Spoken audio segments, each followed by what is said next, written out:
14 অধ্যায় সেখানে সদাপ্রভু বলছেন নোহ, দানিয়েল এবং ইয়োব এরা নিজেরা নিজেদের ধার্মিকতাই তো রক্ষা পাবে, কিন্তু তারা নিজেদের সন্তানদের রক্ষা করতে পারবে না। আমরা যদি আদি পুস্তকে দেখি, সেখানে নোহের বিবরণে যদি আমরা দেখি, সেখানে পাবো যে সদাপ্রভু সেখানে বলছেন যে সেই নোহের পরিবারকে তিনি রক্ষা করবেন। দুটি আলাদা আলাদা স্টেটমেন্ট। এখানে গুরুত্বপূর্ণ খুব বিষয় রয়েছে একটা, যে আমরা এর তাৎপর্যটাকে যদি বুঝি তাহলে আমরা কি বুঝতে পারবো যে ঘটনা দুটো একই কিন্তু স্টেটমেন্ট আলাদা আলাদা। এসো বন্ধুরা, তোমাদেরকে স্বাগত জানাই। মোশের পঞ্চপুস্তকে প্রভু যিশু এই পর্বের আমরা দশম পর্বে এসে উপস্থিত হয়েছি, তাই তোমরাও আমাদের সাথে এই পর্বে যুক্ত হও। নমস্কার। বাইবেলে পুরাতন নিয়মের মধ্যেই নতুন নিয়ম গুপ্ত আছে, বিষয়টি তো তোমরা এতদিনে জেনে গেছো।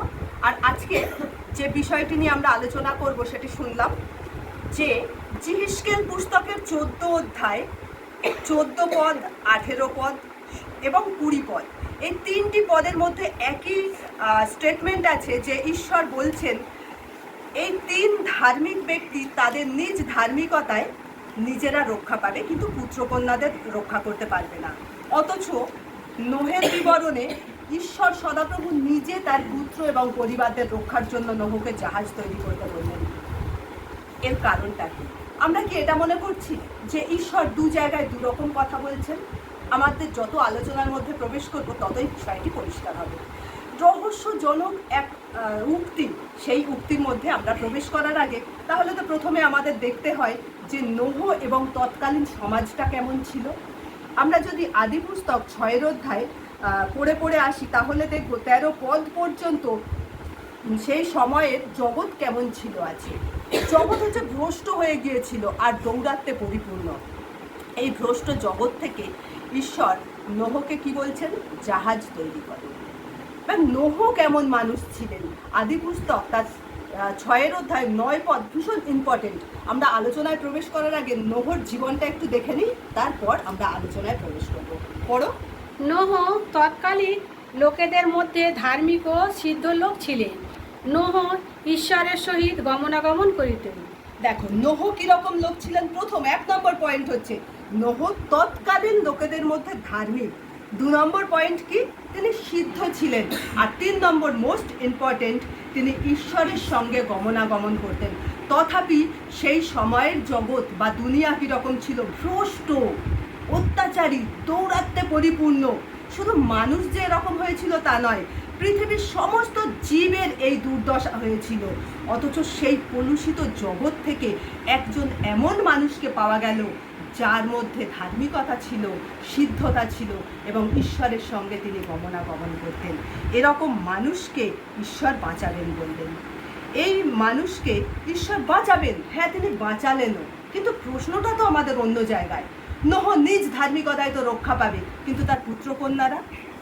এখানে এটাই তো জিহিজকেল পুস্তকে বলেছে যে নোহের মতো মানুষও যদি সেই দুরাচার পৃথিবীতে থেকে থাকে, ধার্মিক নোহ যদি থেকে থাকে, তাহলেও সে তার পুত্রকন্যাদের উদ্ধার করতে পারবে না। কিন্তু আমরা বাইবেলে একটু এসো ভালো করে দেখি যে এখানে আদি পুস্তক 6 অধ্যায় 18 পদেই ঈশ্বর কি বলছেন যে আমি তোমাদের সকলের হয়ে পড়ি।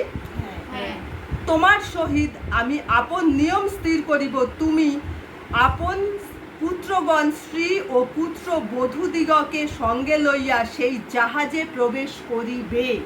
ঈশ্বর বলছেন তুমি প্রবেশ করবে। আর যদি 7 অধ্যায় আমরা 13 পদ দেখি, সেখানে তারা প্রবেশ করে গেছে, জাহাজে প্রবেশ করে গেছে। অথচ এখানে নোহের পুত্ররাও যে ধার্মিক ছিলেন বা সিদ্ধ ছিলেন সে বিষয় আমরা দেখতে পাই না। তাহলে এসো আমরা আরেকটু আলোচনার গভীরে প্রবেশ করি। যদি আমরা আদি পুস্তক 6 অধ্যায় 13 পদ পড়ি, দেখো সেখানে কি লেখা আছে? তখন ঈশ্বর নোহকে কহিলেন, আমার গোচরে অর্থাৎ আমার দৃষ্টিতে সকল প্রাণীর অন্তিম কাল উপস্থিত। খেয়াল করো শব্দটা, অন্তিম কাল উপস্থিত। কেননা তাহাদের দ্বারা পৃথিবী দৌরাত্ম্যে পরিপূর্ণ হইয়াছে। আর দেখো আমি পৃথিবীর সহিত তাহাদিগকে বিনষ্ট করিব। আমি তাদের বিনষ্ট করবো, অথচ নোহ তো সেই পৃথিবীর এক অংশ, নোহকেও তো বিনষ্ট করার কথা ছিল। কিন্তু নোহকে ঈশ্বর কি বলছেন? 14 পদে বলছেন, তুমি গোফর কাষ্ঠ দ্বারা এক জাহাজ নির্মাণ করো। ঈশ্বরের একেবারে খুব পরিষ্কার সুনির্দিষ্ট এক নির্দেশ, তুমি গোফর কাষ্ঠ দ্বারা জাহাজ নির্মাণ করো। আর সেই 14 পদ থেকে আর 21 পদ পর্যন্ত ঈশ্বরের সেই নির্দেশ ঈশ্বর দিয়ে চলেছেন। সে জাহাজটি কেমন হবে, একেবারে মাপ, কাঠ কি দিয়ে নেপা হবে সেই জাহাজ, সমস্ত কিছু খুব পরিষ্কার ইনস্ট্রাকশন ঈশ্বরের, যে তুমি এই এই এই করবে, এক চুল এদিক কি ওদিক করতে পারবে না। নোহ তৎকালীন যুগে কোনো ইঞ্জিনিয়ার ছিলেন না, নোহ চাষাভুষো এক মানুষ ছিল। আর সেই নোহকে ঈশ্বর কি ভীষণ এক কাজের দায়িত্ব দিয়ে দিচ্ছেন, এক পুরো একেবারে ইঞ্জিনিয়ারিং মাইন্ডেড এক বিশাল জাহাজ তৈরি করতে হবে। একটু নোহ এদিক ওদিক যেতে পারবে না। ঈশ্বরের ইনস্ট্রাকশন ছিল তুমি জাহাজ তৈরি করো। ঈশ্বরের প্রকাশন, আমি পৃথিবী ধ্বংস করব। ঈশ্বরের কর্ম ধ্বংস হয়ে যাবে, সব কিছু আর কিচ্ছু থাকবে না। আর ঈশ্বরের পদ্ধতি জল প্লাবন দ্বারা আমি ধ্বংস করব। আর এই সমস্ত কিছুটা নোহের কাছে এসে দাঁড়ালো কি? নোহের দর্শন, নোহের জীবনের শ্রেষ্ঠ মোটো, যে এক জাহাজ নির্মাণ করতে হবে। এই জাহাজের মধ্যে দিয়ে ঈশ্বর আমাকে এবং আমার পরিবারকে উদ্ধার করবেন। ভাবো কি দর্শন নোহ সেদিন পেয়েছিল, যে এক জাহাজ, এটাই জীবন, নোহর জীবনের সমস্ত জীবনের দর্শন হয়ে দাঁড়িয়েছিল। বাইবেল পরিষ্কার বলে তার 5 অধ্যায় লাস্ট পদে, নোহের যখন 500 বছর বয়স হয়েছিল তখন তার ছেলেদের জন্ম হয়েছিল। নোহের 500 বছর বয়সে ছেলেদের জন্ম হয়েছিল।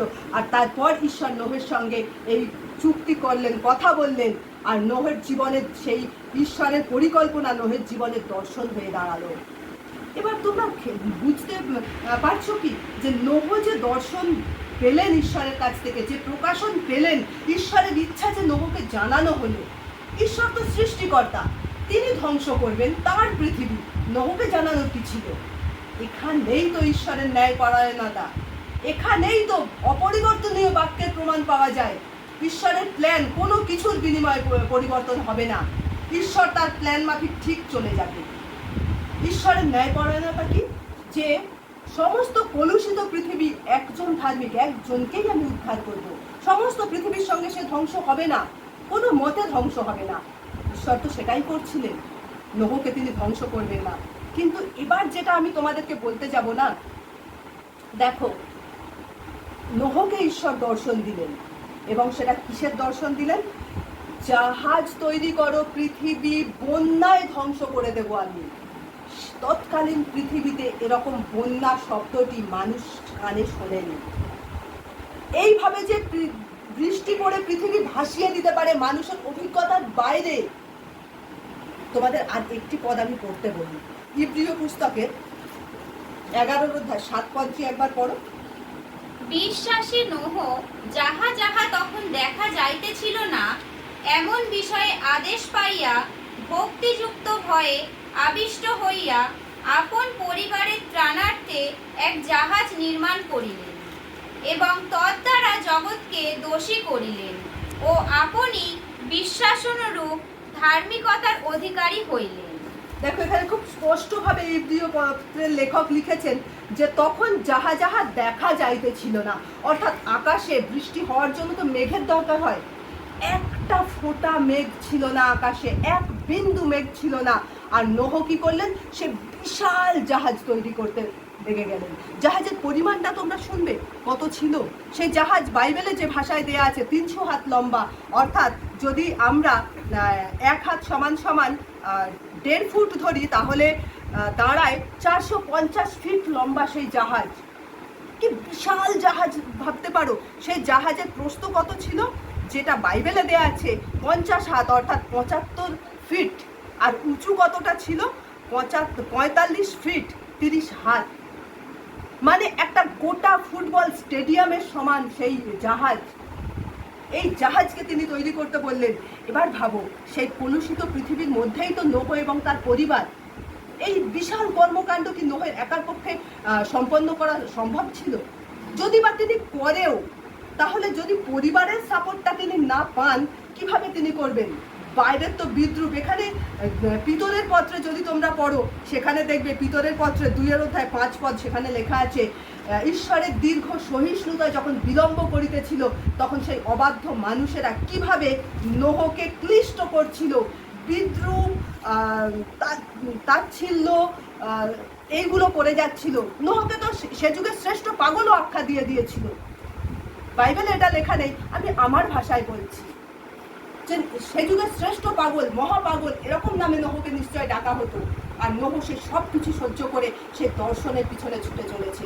এবার ভাবো, আমি তোমাদের ভাবানোর জন্য বলছি, নোহ যেদিন এই দর্শনটা ঈশ্বরের কাছ থেকে পেলেন, সেই দিন তার স্ত্রীকে গিয়ে বললেন যে জানো, আমাকে ঈশ্বর বলেছেন এরকম এক জাহাজ তৈরি করো, কলুষিত পৃথিবী আমি ধ্বংস করে দেব, আর তোমাকে আর তোমার পরিবারকে বাঁচাবো। যদি সেই স্ত্রী বিশ্বাসী হয় তো নোহের এক বাক্যে স্বীকার করে নেবে, ঈশ্বর তোমাকে যা বলেছেন তাই করো। কিন্তু যদি অবিশ্বাসী হন বা যদি জগতের সঙ্গে মিশে যান, সেই স্ত্রী নোহকে কি বলবে? তুমি পাগল হয়ে গেছো, তোমার মনের ভুল, ঈশ্বর তোমাকে এরকম কিছু বলেনি। আর বাইবেল অনুযায়ী আমরা দেখতে পাই নোহের স্ত্রী নোহকে সাথ দিয়েছিল, অর্থাৎ নোহকে পাগল বলেনি বা নোহকে বলেনি যে তোমার মনের ভুল। ঈশ্বরের যে রূপটি নোহ দর্শন পেয়েছিল, সেই দর্শনে তার স্ত্রীও নিজেকে রূপান্তরিত করেছিল। এবার আসি ছেলেদের কথায়। স্ত্রী তো নয়, মেনে নিল নোহর দর্শন, কিন্তু ছেলেরা, ইয়াং ছেলে, কেউ ছোট নয়, বাইবেলে লেখা আছে প্রত্যেককে তখন বিয়ে হয়ে গেছে। সেই ছেলেরা কি করে মেনে নেবে যে যখন আকাশে এক বিন্দু মেঘ নেই, অথচ পৃথিবী বন্যায় ভাসিয়ে দেবে? সে বন্যার জল এক কোমর হবে, নাকি এক মানুষ হবে, নাকি বাড়ি ডুবিয়ে দেবে? কেউ কিছু জানে না। আর নোহ বিশাল ফুটবল স্টেডিয়ামের মতন এক জাহাজ বানাবে। ছেলেরা কি বলবে? ছেলেরা সেই দর্শনকে কি মেনে নেবে যে হ্যাঁ ঈশ্বর বলেছেন আমাদের করতে হবে? আমি এটা নিজে ভাবার জন্য ভাবি যে যদি প্রথম বলাতেই ওরা মেনে নেয় তো ঠিক আছে, কিন্তু যদি মনে করো মেনে নিল না, তাহলে ঘটনাটা কি ঘটতো? মনে করো 25 বছর ওরা মেনে নিল না, অথচ এই 25 বছর ধরে নোহকে কি দেখা যাচ্ছে? একাই কাটতে যাচ্ছে, একাই জাহাজে সমস্ত মাপ টাপ করছে, আর সেই দর্শনের পিছনে জীবনকে উজাড় করে ঢেলে দিয়েছে। বাইবেল তো আমাদের ঠিক এই কথাই বলে, তোমাদের সৎ ক্রিয়া দেখিয়া তাহারা যেন তোমাদের সর্বস্ত পিতার গৌরব করে। নোহের ছেলেরা যদি প্রথমবারে বলায় নোহর দর্শনে নিজেদেরকে রূপান্তরীকৃত না করতে পারে, অন্তত নোহের এই সাক্ষ্যে তারা নিজেদেরকে ঢেলে দিয়েছিল নোহের সঙ্গে, যে ঈশ্বরে বিশ্বাস করেছিল। আর তারপর তারাও তার বাবার সঙ্গে সেই কাজে হাত লাগিয়েছিল। প্রথম আসতে হবে বিশ্বাস, ঈশ্বর যা বলেছেন তা বিশ্বাস করতে হবে। ইব্রিয় পত্রে তাই বলছে যে তখন যাহা দেখা যাইতেছিল না, সেই কাজে নোহ নিজেকে ভক্তিযুক্ত ভয়ে একেবারে উজাড় করে ঢেলে দিয়েছিল, আর তার পরিবারও তার পিছে গিয়েছিল। এই কারণে নোহর পরিবারকে রক্ষা করতে পেরেছিল। বিষয়টা এরকম নয়, তারা নিজেদের বিশ্বাসে সেই জাহাজে স্থান পেয়েছিল। যেটা তোমরা প্রশ্ন করছিলে যে স্টেটমেন্ট দুটো আলাদা হলো কি করে জিহিস্কেল এবং আদি পুস্তকে, ঈশ্বর কিভাবে বলছেন যে নোহের পরিবারও সেই জাহাজে প্রবেশ করবে, এমনকি 7 অধ্যায় প্রবেশ করে গেল? তার কারণ এটা, নোহের বিশ্বাসে নোহ পরিত্রাণ পেয়েছিল, পরিবারের বিশ্বাসে পরিবার পরিত্রাণ পেয়েছিল। দেখো, সেই ছেলেরা, ইয়াং ছেলে, তারা জগতের সকাল হলেই জগতের সঙ্গে মিশবে, আর তারা ঈশ্বরের ইঞ্জিনিয়ারিংয়ের উপরে নিজেরা আরেকটু ইঞ্জিনিয়ারিং করে বলতে পারতো, আচ্ছা ঠিক আছে ঈশ্বর তোমাকে তো জাহাজ তৈরি করতে বলেছেন, তো এই ফুটবল স্টেডিয়ামের সমান জাহাজের কি দরকার, চলো আমরা 8 জনের মতো একটা জাহাজ তোমাকে তৈরি করে দিই, তাহলে তো আমরা রক্ষা পাবো। না, ছেলেরা করেনি। বাইবেল খুব পরিষ্কারভাবে বলে 6 অধ্যায় লাস্ট পদে যে ঈশ্বরের আজ্ঞা অনুসারে সকল কর্ম করিলেন। এখানে আছে নোহ করিলেন, অর্থাৎ নোহ এবং তার গোটা পরিবার করল। এই কারণ তারা রক্ষা পেয়েছিল। তারা কেউ নোহের বিশ্বাসে বা নোহের ধার্মিকতায় তারা রক্ষা পায়নি। এবার আমরা এর মধ্যে প্রভু যিশুকে কোথায় খুঁজে পাই? এই এক ঘটনা আমাদের অন্তিমকালে ঘটবে। এই একই ঘটনা জিহিস্কেল পুস্তকে যা লেখা আছে যে এই ধার্মিক ব্যক্তি নোহ, দানিয়েল এবং ইয়োব, এরা নিজেদের ধার্মিকতায় নিজেরা রক্ষা পাবে, কিন্তু তাদের পুত্র কন্যাদের রক্ষা করতে পারবে না। আজকের পৃথিবীর দিকে তাকাও, দেখো আজকের যুগে কত নোহ আছে, কত নোহরা আছে, কত ধার্মিক দানিয়েল আছে, কত ইয়োব আছে, তারা নিজেরা তো রক্ষা পাবে কিন্তু নিজেদের পরিবারকে সেই ঈশ্বরের দর্শনের মধ্যে আনতে পারেনি। আমরা আলোচনা করেছিলাম যে আমাদের ছেলে মেয়েদের আমরা চার্চ পর্যন্ত তো পৌঁছে দিই, কিন্তু সেখানে গিয়ে তারা কি করে, তাদের মন কোন দিকে থাকে, মোবাইলে তারা ফোন দেখে, মোবাইলে তারা বাইবেল দেখে, আর কোনো একটা মেসেজ এলে তারা তার মধ্যে ঢুকে যায়। ঈশ্বর অন্তর্যামী, ঈশ্বর আমাদের ছলনা বোঝেন। তাই যিশুর দ্বিতীয় আগমনও সন্নিকট।